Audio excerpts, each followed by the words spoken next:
25 سال کا عرصہ کوئی کم ہوتا ہے کیا؟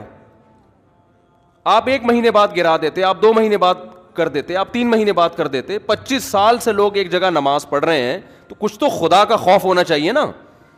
25 سال سے ایک جگہ فجر کی نماز ہو رہی ہے, ظہر کی ہو رہی ہے, عصر کی ہو رہی ہے, مغرب کی ہو رہی ہے, عشاء کی ہو رہی ہے, رمضان میں تراویح ہو رہی ہے, عید بقرعید ہو رہی ہے, وہاں جمعے کی نمازیں ہو رہی ہیں, عید الفطر عید الاضحیٰ کی نمازیں ہو رہی ہیں. 25 سال سے محلے والے وہاں ایک کراؤڈ ہو رہا ہے, بہت بڑا اجتماع ہو رہا ہے, اس کو آپ لوگوں کے جاگنگ کے لیے اور چہل قدمی کے لیے آپ گرا دیں. تو یہ جب اللہ کا خوف نہیں ہوگا تو پھر یہ کام بہت آسان ہے. ویسے بھی لوگ مینٹلی ایک چیز کے لیے, ایک چیز لوگوں کے ذہن میں, محلے والوں کے ذہن میں بیٹھ چکی ہے کہ یہ عبادت کی جگہ ہے, یہاں ہم نماز پڑھتے ہیں. آپ خود سوچو, وہاں جب وہی لوگ وہاں آ کے دیکھیں گے کہ یہ مسجد تھی جہاں اذانیں گونجا کرتی تھیں, جہاں نماز 25 سال سے ہوتی آ رہی ہے, وہاں کیسے غیرت مند آدمی اس پارک میں ٹہلے گا؟ ذاتی ملکیت کسی کی ہوتی ہے نا تو ہم سب سے پہلے کہتے کہ یار اس کو گرانا چاہیے. کسی کی زمین پہ قبضہ کر کے مسجد اگر کوئی بنا دے, فقہا کا اتفاق ہے کہ اس جگہ پہ نماز پڑھنا بھی جائز نہیں ہے. نماز پڑھیں گے دوبارہ پڑھنی پڑے گی آپ کو, لیکن یہ ذاتی ملکیت نہیں تھی, یہ حکومت کی جگہ تھی. تو حکومت کی جو جگہ ہوتی ہے وہ گورنمنٹ کی نہیں ہوتی, وہ پبلک کی ہوتی ہے. تبھی آپ دیکھیں دوسرے کنٹریز میں جو گورنمنٹ کی پراپرٹی ہوتی ہے نا اس کو عوام کی پراپرٹی کہا جاتا ہے, ہمارے یہاں اس کو گورنمنٹ کی کہا جاتا ہے. الفاظ سے بڑا فرق پڑتا ہے. باہر ملکوں میں اس کو کہتے ہیں پبلک پراپرٹی ہے, یہ مفاد عامہ کے لیے. ہمارے ہاں لفظ کیا استعمال کیا جاتا ہے؟ حکومت کی. اس کا نقصان یہ ہوتا ہے کہ لوگ سمجھتے ہیں حکومت اب اس میں خود مختار ہے. یہ لفظ ہی غلط ہے. یہ پبلک حکومت کی کوئی چیز نہیں ہوتی. جو حکومت کی چیز ہوتی ہے وہ اصل میں کس کی ہوتی ہے؟ وہ عوام کی ہوتی ہے. تو گورنمنٹ کو یہ اختیار نہیں ہوتا کہ اس میں تصرفات کرنا شروع کر دے.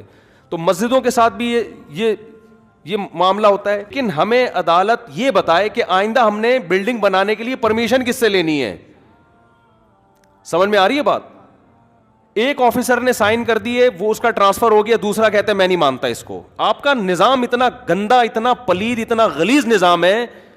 اور اسلام آباد میں ایسے ہی کئی مسجدیں جو اللیگل بنی ہوئی تھی وہ لیگل ہو گئی ہیں. تو یہ اپنی ٹھڑک پوری کرنے کے ذریعے ہیں. یا تو روڈ بلاک ہو رہا ہوتا, خدا نخواستہ کوئی مسئلہ ہو رہا ہوتا, تو ہم خود منع کرتے بھائی ناجائز تجاوزات جو مسجد کے بھی ہوں تو وہ بھی ختم ہونے چاہیے. بعض لوگ کرتے ہیں غلط جگہوں پہ مسجدیں بنا کے روڈ گھیر لیتے ہیں, جگہ گھیر لیتے ہیں, لیکن ایک پبلک کی جگہ ہے, پارک بھی پبلک کے لیے ہوتا ہے, تو مسجد بھی کس کے لیے؟ 99.9% تو وہاں مسلم ہے. اور اگر کوئی غیر مسلم بھی ہے, میں قسم اٹھا کے کہہ سکتا ہوں اس کو بھی اعتراض نہیں ہوگا. وہ بھی آپ کے ساتھ مسجد میں وہ بھی کہے گا کہ نہیں مجھے کوئی اس پہ. ہمارے محلے میں جب ہم وہاں رہا کرتے تھے پہلے نا, تو وہاں کرسچن بھی بہت تھے. تو گورنمنٹ نے یہ قانون پاس کر دیا وہاں کہ یہاں چونکہ کرسچن بہت ہیں تو شراب خانہ کھولنے کی اجازت ہے. عیسائیوں نے احتجاج کیا ہمیں نہیں چاہیے شراب خانہ, ٹھیک ہے نا, مدعی سست اور گواہ چست. اگر کسی کی ذاتی پراپرٹی پہ کوئی مسجد بنی ہوئی ہے, اس کو حکومت کا حق ہے کہ وہ گرائے. جس نے بنائی ہے اس نے غلط کیا. کسی نے روڈ کو گھیرا ہوا ہے, آگے تک راستے میں بنائی ہوئی ہے مسجد, روڈ گھیرا ہوا ہے نا, روڈ جیم ہو رہا ہے, گورنمنٹ کا حق ہے کہ وہ اس کو ختم کرے, کیونکہ جس نے بنائی ہے اس نے غیر قانونی کام کیا. لیکن 25 سال سے میرے بھائی ایک پبلک پراپرٹی ہے, اس میں ایک مسجد بنی ہوئی ہے, کسی کو کوئی اعتراض نہیں ہے. اور وہ 25 سال کوئی کم عرصہ نہیں ہوتا. آپ کو اعتراض تھا, آپ پہلے سال کر لیتے, دوسرے سال کر لیتے. اب اپنی نااہلی کی سزا آپ وہاں کی عوام کو نہ دیں. اور یہ عوام کا اپنا دفاع نہیں کر رہے, یہ کس کا دفاع کر رہے ہیں؟